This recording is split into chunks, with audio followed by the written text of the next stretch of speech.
Awesome. Thanks for having me. Hi, guys. I've been talking about PURLs since about 2016 when we first did them, and I know that Donor Republic talk about them a lot these days too. So hopefully this is a refresher, but this is a little bit more nitty gritty, and this is how you do it. So there is some slides in here that are going to feel a bit overwhelming or a bit like detailed, but they're there for you to look at later or to talk about with your data teams. I wanted it to be really practical so that you can use them later. But the reason that you're going to want to use PURLs is or rather, what we're going to talk about today is the what, why, where, when, how, kind of just the nitty gritty about what PURLs are and why you should use a PURL. It's really about making it easy for your donor, giving your donor a good user experience, making it really simple for them to give to you. But why you do it is because by making it easy for your donor, you actually end up getting more donations. You get a better conversion rate. You get higher average gifts because you've made it easy for them and because you've personalized the experience to them and what you know about them and their giving history and their relationship with you. So there's a few examples here from Anglicare Sydney, from MS Research Australia, the Property Industry Foundation, the Wilderness Society, where, you know, we've used generic landing pages in the past, or we've tested head-to-head, a split test with generic landing pages of people coming like off your homepage, clicking the donate button, like the propensity that they give, or the giving when there is a personalised experience. And you can see there Anglicare already had very, very strong loyal donors at 26%, but with a PURL, it went up to 41%. MS Research, who's pretty early in their individual giving journey, they were getting about 6% on generic pages, but, you know, the most recent appeal when we did tax, it was 16% with the personalised experience. Property Industry Foundation saw a jump, as have the Wilderness Society in the past. But the sort of nuts and bolts of it is you will get more income, you'll get better conversion rates by using a personalised URL. But to be really clear, it's about your donor. It's about making it easy for them. And, you know, I call this Lady Margaret. It's about making it simple for Margaret. She clicks on an email or she gets a direct mail piece and it says it has a URL in there. And when she arrives, the form is ready, pre-filled for her. So the donor is going to get a different experience based on what you know about them. So obviously we can pass things like first name, their gift amount, what type of donor they are, if they're a gift in will confirmer, or if they're a regular giver, or if they've just given in the past, or they're a lapsed donor. But you might also know whether they have a pet. You might also know their child's name if you're a children's charity or an animal charity, or the personal connection they have to the cause if you're a cancer charity, for instance. But what is a PURL? As Fiona said, and as I've said a few times, it is a personalised URL. So that's literally what PURL stands for. It allows you to personalise the landing page content with that information that you have, just like we do in direct mail. You're just using merge tags, essentially. It's just executed in a different way with digital, but that's what it is. It's a merge tag. But it allows you to pre-fill the form so that all they have to do is, you know, enter their payment details, but it allows you to use their first name. It allows you to mention what they've been doing. But a personal URL or a PURL looks like this. So what you've got here is just a URL where your subdomain is the donation page or what's redirecting to the landing page. And then it might have like your name. So this one's donate.msra.org.au /Chanel.Clapham. So that's what I see. But when I click on it in an email, or when I see it in a direct mail piece and I actually type it into a search browser or an internet browser, what it's doing is it basically is populating that click or that URL redirects with all my information in the URL string, like all these parameters that you can see down here, where it passes through my first name, my last name, my email, my address, my phone number to pre-fill that form. So the user doesn't need to see that, but that's how it works. So a personalised URL looks like this. So this is from the tax appeal for MS Research Australia, where you can see my first name is personalised on there. There's also the opportunity to personalise variable text. I just grabbed these recently, so I didn't personalise the content for the MSRA, but this allows us to have variable text based on the type of supporter. So you can see here it's got Robin, you should have, you've shown us before that you care about others in trouble. Will you help women like Lucy? So it's referencing past giving, or it might say, as a confirmed bequester, we're so grateful, we know you care about this cause. Down the bottom, it says your donation of $25 is so important. So it allows you to personalise the dollar amount in the form as well as on the page. Where are PURLs used? On landing pages. For fundraising, it's going to be on donation pages. So it's about personalising the experience as much as you can, as much as you know about them, as much as is relevant to the message that you're sending. In this case, we entered an amount into the suggested or the your choice field, but we've filled out all of the form so that it's got the information. So it makes it really easy for them. All they have to do is enter their credit card details. We could pre-fill that for regular donors, but it's not PCI compliant to do that. You can pre-fill anything. It does come down to what is safe and secure to do so. So when we're talking about where to use your PURLs, so donation pages is where they're used most commonly right now. But if you're doing a peer-to-peer event and you wanted to send people through to fundraising your existing warm donors and you wanted to pre-fill the form for them, you can do that, like to try and make it easier for them to pre-fill their details, to download a PDF, to sign up for an event. So you can use it on anything. You can also personalize thank you pages by passing the data through from the donation page to the thank you page. We use them a lot in email and in direct mail, but these PURLs, they can be used like linking off an email, but you can also use them in a direct mail with a QR code, which when someone scans that, it actually takes them through to a personalised page. So we did this with Multiple Sclerosis Research Australia for tax time.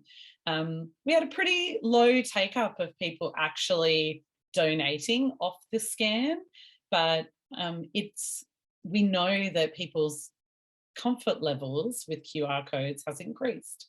But I can absolutely confirm that PURLs are used on GiveEasy. I know a lot of you probably have come across that already. They've been doing it for a long time now as well. Fundraising and Raisley, we used Fundraising for the MS Research pages here. You can personalise with that as well. Blackboard, you can use Online Express, you can personalise. It does require a little bit of development work in some of these cases. But when I say a little bit, it's more your data work, or it's knowing the merge tags or the parameters to use. But really it's your warm campaigns. It's on something where you know the donor, you have the data, and you are sending them to a page. It doesn't work, for instance, in a Facebook ad, because that's a cold audience. You're not able to personalise it because we don't know who's clicking on it. So we can't personalise experiences like that without unless you did some segmentation where you had different ads for different groups. You could personalize to an extent, but not down to the name and pre-filling the form.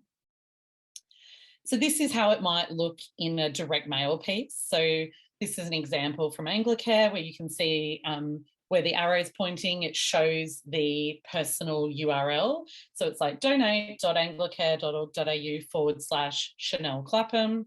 And similarly, it can work instead as a QR code as well, where they scan the QR code or they type in the address and it redirects them to that personalised donation page experience. So when do you use PURLs? You use them for warm appeals. It's only going to work for your donors, for your supporters.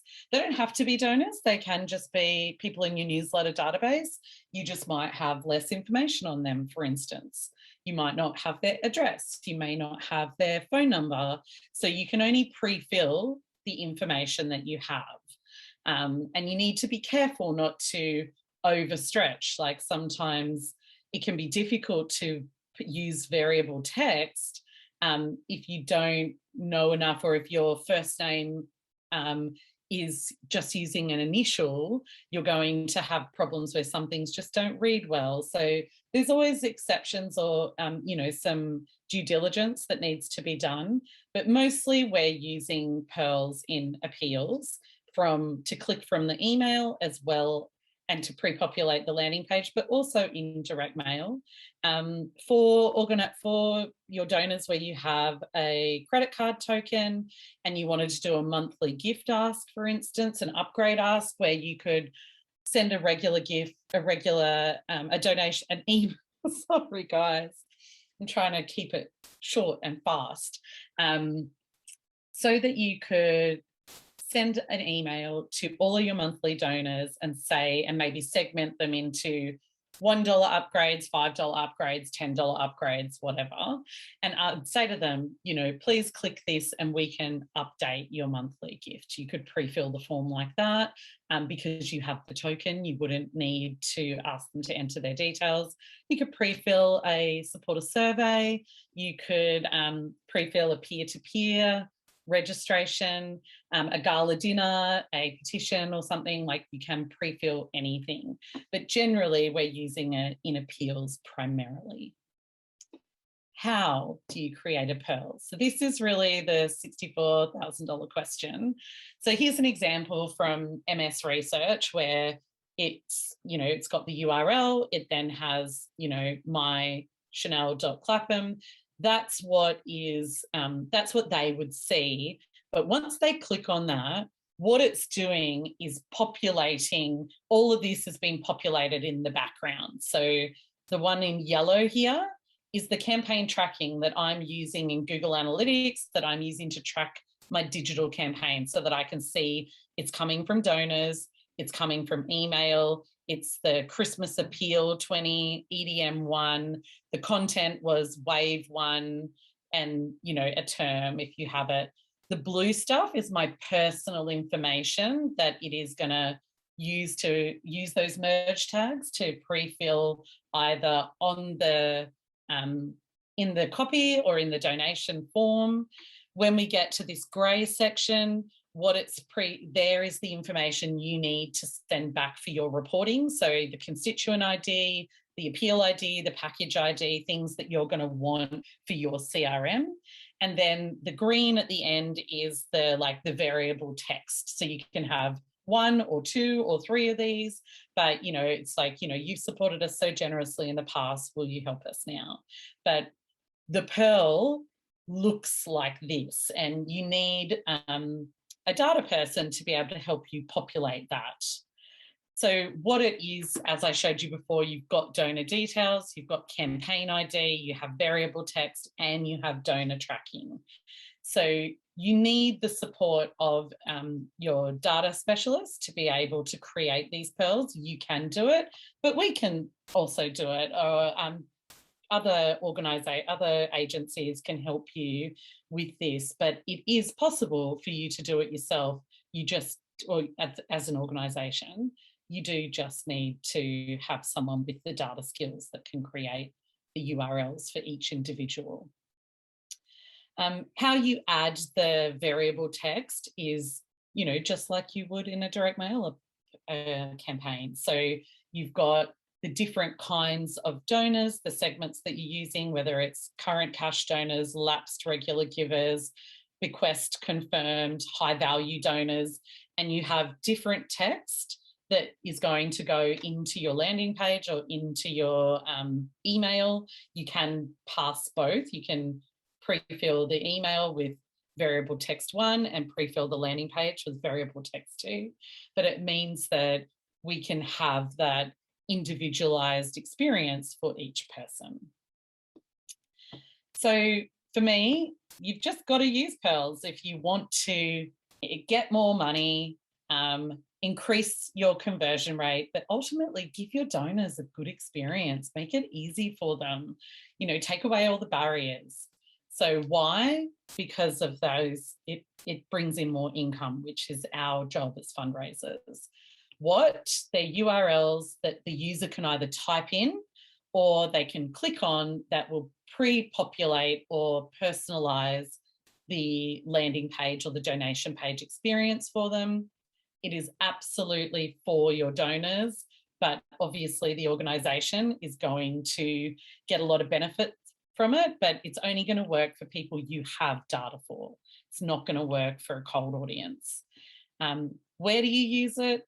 Anywhere where you can, like where you're directing them to a page and you want to personalize it or pre-fill it as best you can. It can come from an email click, it can come from a QR code, it can come from typing in that URL. When do you use it? For appeals and for anything where you're asking people to take an action. And how, as I've said, there's several ways that you can do it, and it will depend on the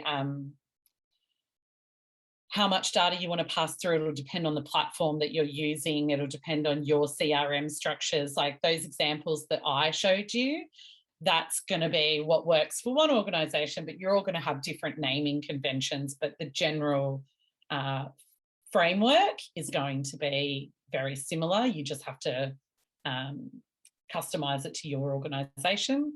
But I can confirm that it can be done with almost any platform, with any website. It just requires some customization depending on your unique experience. But, you know, that's the why, where, how, what, who, when. But the important point really is that what we're trying to do is make it easy and make it simple for your donors. That doesn't necessarily mean it's easy and simple for you, but I can promise you it's very doable. It isn't rocket science. It is just knowing the framework and knowing how to do it and then testing it, like implementing it and playing around and having to do some good testing before you push out for your appeal to make sure that it's working. So that's how you use PURLs. Thanks so much, Chanel. That was really interesting. And I have to say, I've had a lot of success with PURLs in the past. I think they're fantastic. We have got a couple of questions coming through here. So a question from Kelly. She writes, obviously, there's lots of positives in using PURLs, but are there any downsides? Are there any problems or issues you can experience when using PURLs? What do you need to watch out for? So there's not many downsides. There is a privacy security concern that has come up in that with an email, for instance, if you click on that email, all of that information about you, your address, your name, your date of birth, whatever you're pre-populating is passed through. So it is actually available to anyone that you forward that email to. So there is going to be an instance where a donor might complain and say, how did you get this? I don't want this information up there, but they tend to be in the minority. They generally know that you have that information. And the way that we've been able to allay fears is that the only way another person is going to get that information is if you forward the email to them. So I get an email from MS Research. and I forward it to my sister or my friend and say, hey, look at this, you should donate as well. When they click on it, they're going to see all my details.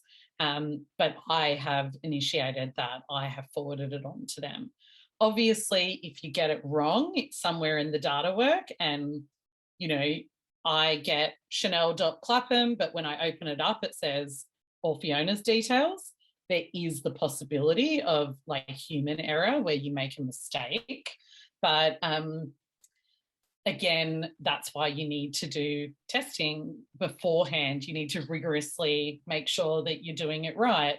We ran into these problems back in 2016, 17 when we were first starting it, but there's pretty much no pushback now.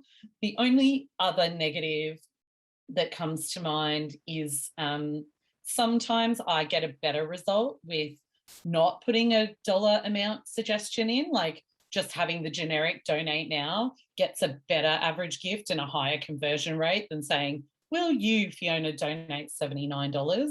People sometimes balk at that my choice field being filled with something. And no, that's about it. Oh, and tracking can sometimes be stripped out, but I've only really found that with the Blackboard platform.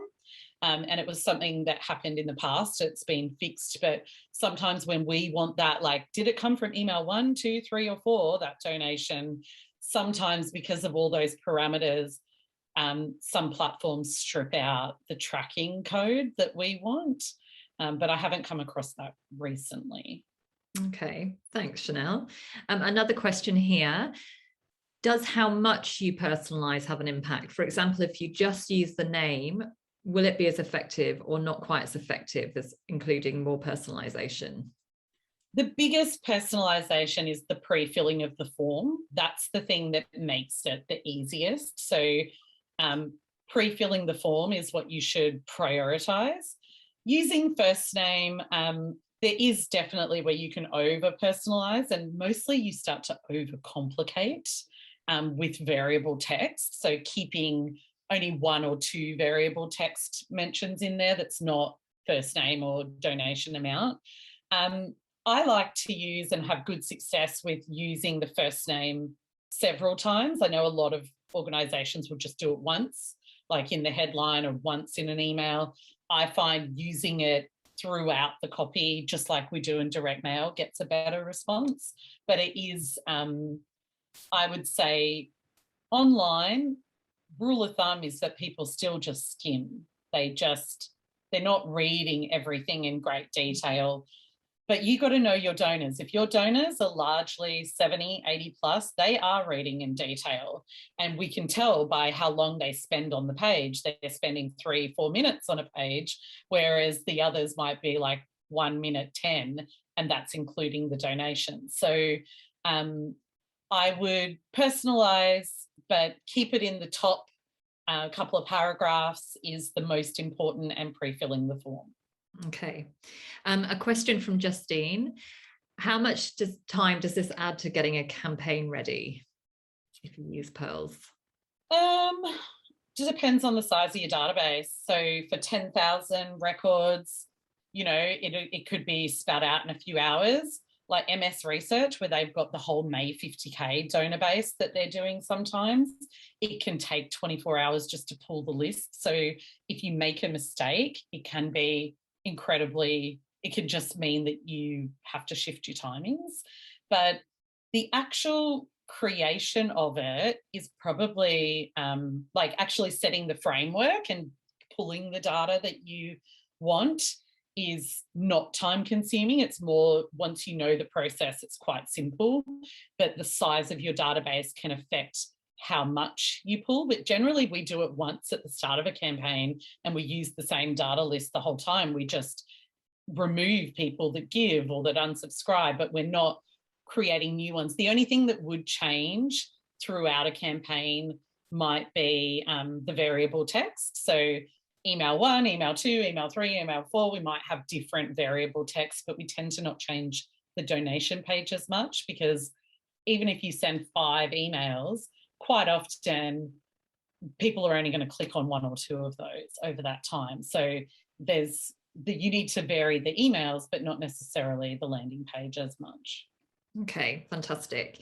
I have got a couple more questions here, and I know we're coming up to 1 o'clock. So if anybody needs to jump off, we will send a recording, but I am going to go with these next couple of questions. So a question from Kelly: can you indicate the costs of setting up PURLs? Are there specific costs? It used to be that we used a third-party agency that set it up for us, and it used to cost like about 20 cents per record. Give Easy do it for nothing. They've just included it in their platform. For us to do it as part of an appeal, it takes like, probably adds 5 or 6 hours of work for our team to do it. But there are plenty of organisations that do it themselves, or they pull the PURLs and provide them to us now because we've worked with them for 4 appeals. We do it the first time, they see how it's done, and then they take it over. You do need a database specialist. You need a good data person, but there's no cost at all if you can do it in-house. So it really depends. And the cost is going to vary based on the agency. Like for us, 5 or 6 hours work's going to be, I don't know, $1,500 or something like that for a producer to do it. But if you can increase your conversion rate by double, or you can, it's well worth it. And generally the average gift goes up as well as the conversion rate. Absolutely. Question from Tanny: have you tried this with mailing lists? So people who have not donated and you only have their name and email address. So newsletter lists, yeah, but it just means that you don't have as much information to pre-fill. So it's what's the word, where, just the returns are lower, because when you're pre-filling that form, you're only pre-filling name and email. So they've still got to fill out the rest of the form. But it still just shows that they have a relationship. It reminds them that they know who you are. It's not going to work as well because you have less data. It is mostly for your warm lists, but populate whatever you have and test. Like if you know about a person, you know my name, you know my email, you maybe know my state. But if I've been on the WWF newsletter list for a long time, and you know that I click on climate change stuff and I click on forest stuff, then you could personalize the image for me. You could have a variable text thing that doesn't mention my past giving history, but could mention that thank you for signing 3 petitions on forest and deforestation and climate change. You can use whatever you have. It's about you being careful and creative. But again, you're doing that personalization. It adds a couple of hours into the copy rounds where you have to write the copy, and then you go back over it and go, okay, where am I going to add these segments or personalization? But it adds a couple of hours. But I would say keep it simple. The more that you try to overcomplicate or put lots in, it starts to lose its value simply because people aren't reading in that level of detail, or it can start to feel creepy. Yeah, that's a good point. No one wants that. That's my daughter's favourite word at the moment. That's creepy. That's creepy. Now, those are all the questions. There's a few things in the chat box. Let me just have a look. Oh, just lovely comments saying great points, and they have been great points. Thank you so much, Chanel. Lots of fantastic information in there, and we look forward to sending this round. Where can people reach you if they want to, Chanel? What's the best way? There's askus@parachutedigital.com.au is the email on there. You can call or come through the website or hit me on LinkedIn. My email is just Chanel@parachutedigital. So yeah, if you got any questions, sing out. Thank you. Thanks so much, Chanel, and thank you everyone for being here today. Enjoy the rest of your afternoons, and we hope to see you next Thursday for Tech Thursdays. Thank you. Cool. Bye. Bye.